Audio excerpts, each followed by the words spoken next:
Hello, this is just an extra episode. It's actually just an update, as the opening credit there you would have seen says. And it's an update on regards to my, I think it was my third video, and it's in relation to abortion. Now, in that video, I spoke about how the government of this country, Ireland, were for the first time trying to legislate for abortion in this country. And I thought I'd come back to it because at the end, when I made that video, they were still debating and they were still kind of talking about what are they going to do, will it pass, will it not? And events have transpired since where basically cut to the point, it has passed with limited. It's not opening the doors for all abortions. It's essentially a kind of a pro-life stance in that abortion will be permitted only if there's a danger to the life of the mother, and that being, if the mother is ill, or if the mother is sick, and continuing the pregnancy would make that worse, or if the mother is threatening suicide. That was actually one of the very contentious points, and one of the few points that I can semi-agreed with the anti-abortion crowd on. But I just thought I'd update you what happened since. So since then, there was a vote in the Dáil, which is where the Irish government sit, and the vote passed with 127 votes in favour and 31 against. And I think that's a huge victory for it's a step in the right direction. It doesn't completely bring abortion into the country altogether, but that might happen in the future. I don't know. I would prefer it didn't, but again, it's not my decision to make. It's not my body. It's a woman's body. But it passed that section of the Dáil.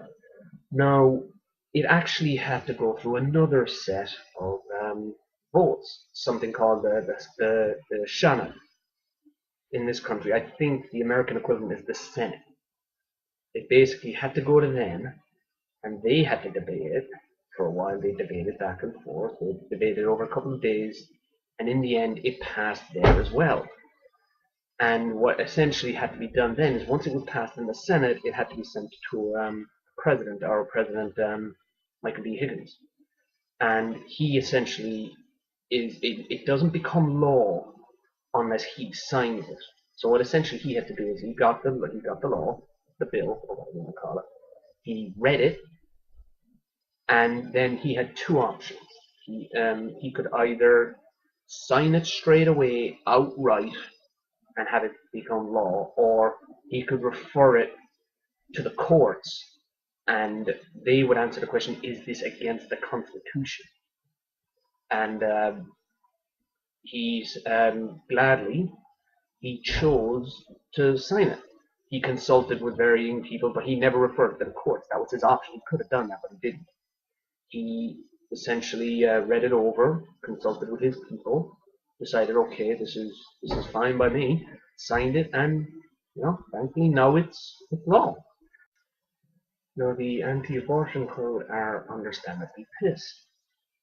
They thought it wouldn't pass, or rather, they hoped it wouldn't pass. It was gonna pass. It was inevitable.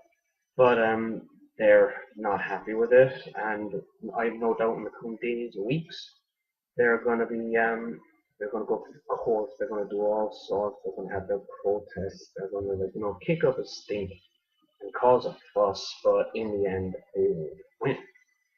But also on the other side of the coin, the pro-choice people are kind of semi-cautious. They're like, okay, it's good this has gone through, but it's not enough.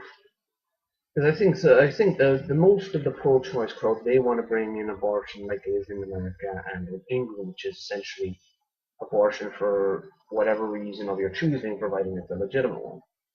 And they that's what they want. They want that type of law to come in. I mean, it'll probably come in the future.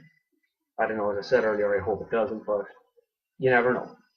But the figures they keep quoting, and again, they're just, and it's kind of sad they have to do this, is that for up to 4,000, that's the statistic, 4,000 women a year go to hop the ferry or plane to England for an abortion. No, that can't be good for them. You know, because again, an abortion is a kind of a traumatic thing to go through, and it's a hell of a decision to come to, and it's a traumatic thing to endure, I would imagine.